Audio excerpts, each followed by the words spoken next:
Here's something that surprised me after sailing 7 Carnival ships.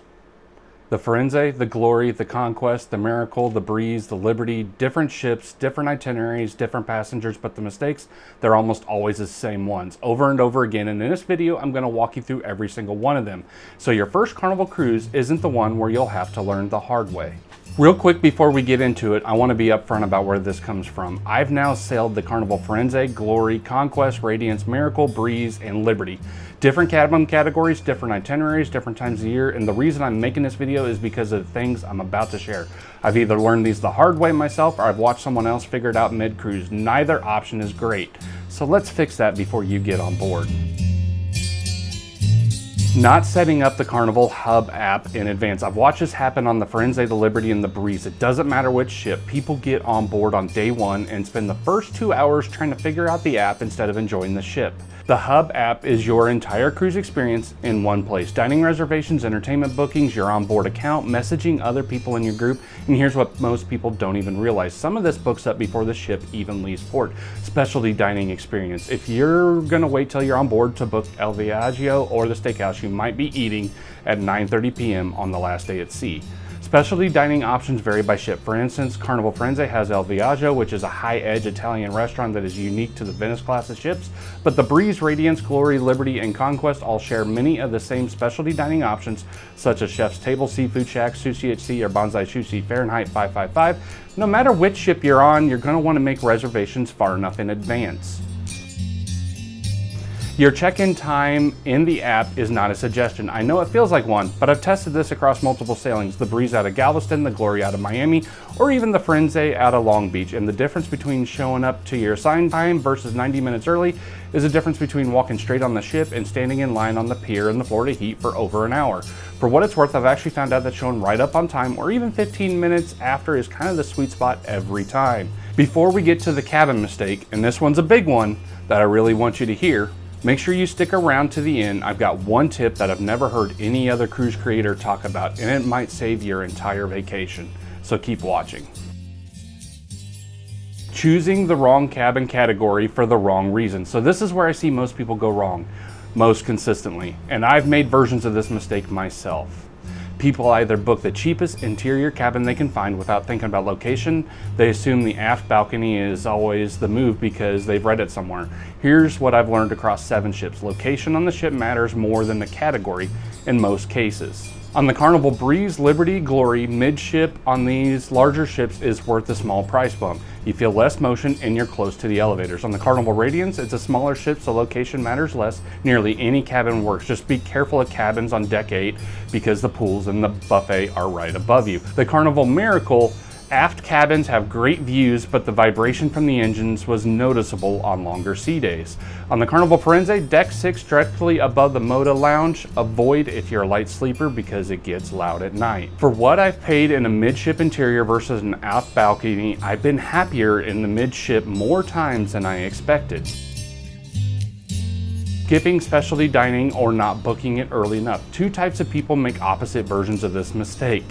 The first group skip specialty dining entirely because they figure, hey, the food is already included and I get it. But on ships like the Firenze with El Viaggio or the Glory, Liberty, and Conquest with the steakhouse, the specialty dining is genuinely a different experience. The second group wants to go, but waits until day 2 to book.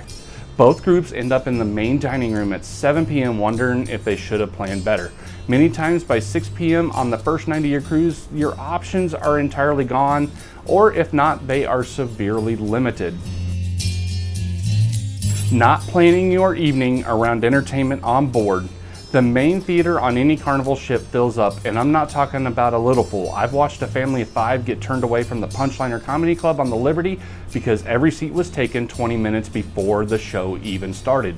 All entertainment on board is first come, first serve. My recommendation is to arrive at the venues at least 30 minutes early. The Punchliner Comedy Clubs especially, seats go fast. On the Breeze and the Conquest, favoriting all the shows in the app on night 1 kept me ahead of the crowds, but on ships where I was late, I was standing in the back of the room. Wasting sea days without a plan. Here's one that sounds like a small thing, but actually affects the way you feel about the whole trip. Sea days are the best days on a cruise. I genuinely believe that. But I've watched first-timers spend sea days wandering, missing activities that they actually want to do because they feel like the day slipped away. The Carnival Miracle and the Carnival Radiance especially, these slightly smaller ships where the sea day activities goes quickly. The trivia, the pool competitions, the martini tastings, they all fill up fast.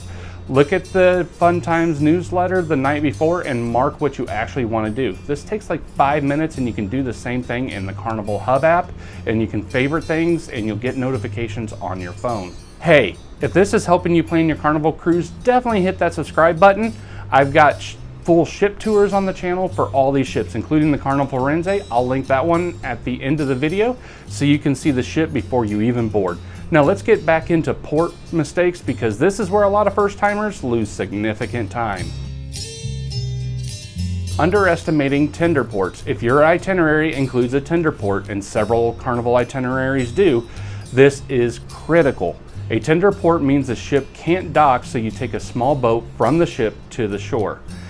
The tender tickets are first come, first serve. On the Carnival Radiance and the Carnival Firenze, sailing to Catalina Island, I've watched people sleep in and find out the next available tender isn't until noon.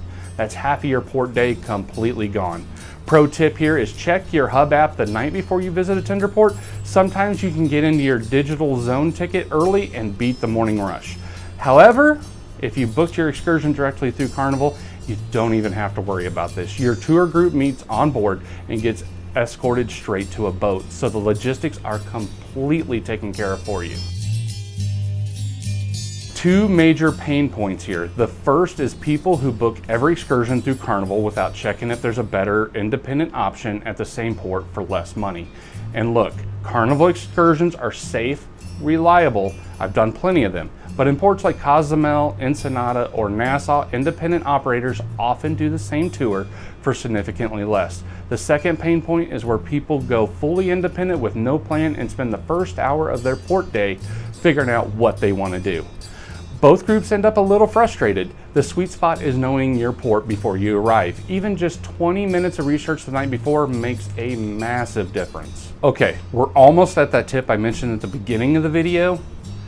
This is something I've never heard another cruise creator talk about, and after 7 ships, I'm convinced it's one of the most important things on the entire list. But first, the packing mistake. Quick one, but it matters. Packing for a generic cruise instead of a Carnival cruise specifically. Here's what I mean. Carnival has smart casual nights in the main dining room, and I've watched people show up in athletic shorts because nobody told them. They won't turn you away. But you're going to feel underdressed in a way that takes some of the fun out of the evening. Pack one smart casual outfit at the minimum. It takes up almost no space, and it completely changes how you feel on formal night. For specific ships like the Firenze, the Radiance, and the Miracle, these are Pacific coastal sailings. They run cooler, especially in the evenings on deck. A light jacket is not optional. You definitely should pack that. On the Carnival, Glory, Conquest, Liberty, and Breeze, these are all Caribbean sailings, so pack for heat and humidity at ports. The Radiance and the Miracle, they're smaller ships with less storage in the cabin, so definitely pack lighter if you think you need a lot of items.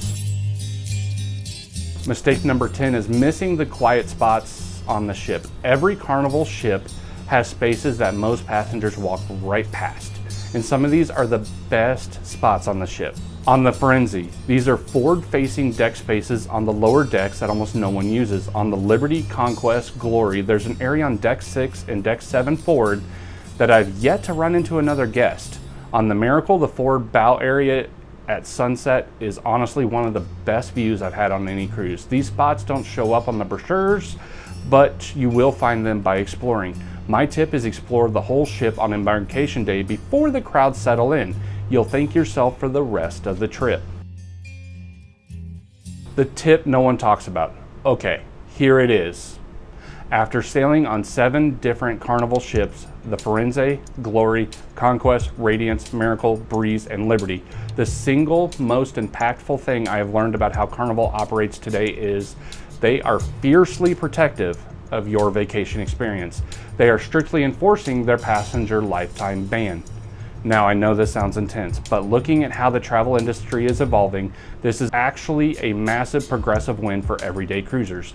I have talked to people on almost every one of these sailings who appreciate exactly why Carnival is doing this, by drawing a hard line against disruptive behavior, theft, or disrespect towards the crew. Carnival is actively choosing to protect the fun for the 99% of us who just want a great, safe vacation. The Carnival Glory is a community. The Carnival Liberty is a community. Every ship is a community and a floating city.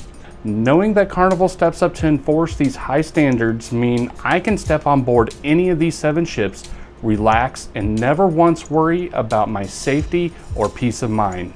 That one progressive decision, holding everyone to a standard of mutual respect, might be the best thing Carnival has done for the modern cruise experience. So what actually lands someone on Carnival's permanent blacklist is not just the obvious things like fighting. Carnival has modernized their official code of conduct to target modern nuances that ruin the vibe for everyone else. For example, did you know that getting caught trying to smuggle alcohol on board or vandalizing someone else's cabin door magnets can trigger an immediate flag? Or bringing the prohibited Bluetooth speakers to blast music in public spaces is also a massive no-go.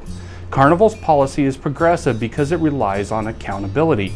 If a guest acts out, they don't just get a slap on the wrist. Under the cruise contract, severe violations can result in an immediate $500 fine, stateroom confinement, and being forced off the ship at the very next port, with the passenger paying their own way home. From there, your name goes into a massive database across the entire Carnival Corporation fleet. This means a ban from Carnival, but this also cuts off your access to Princess Holland America. It sounds strict because it is, but when you are sharing a beautiful ship with thousands of people, knowing that Carnival treats mutual respect as law is exactly why so many families keep coming back. So there you have it, 10 mistakes that rookie cruisers make on Carnival, straight from someone who's learned most of them firsthand across 7 different ships. If you're sailing on the Carnival Firenze, I've got a full ship tour already on the channel. I'll put it right here, so you can walk through every deck before you ever step on board. If you found this helpful, hit that subscribe button. I'll bring you along on every sailing. And as always, in a small world, travel's large.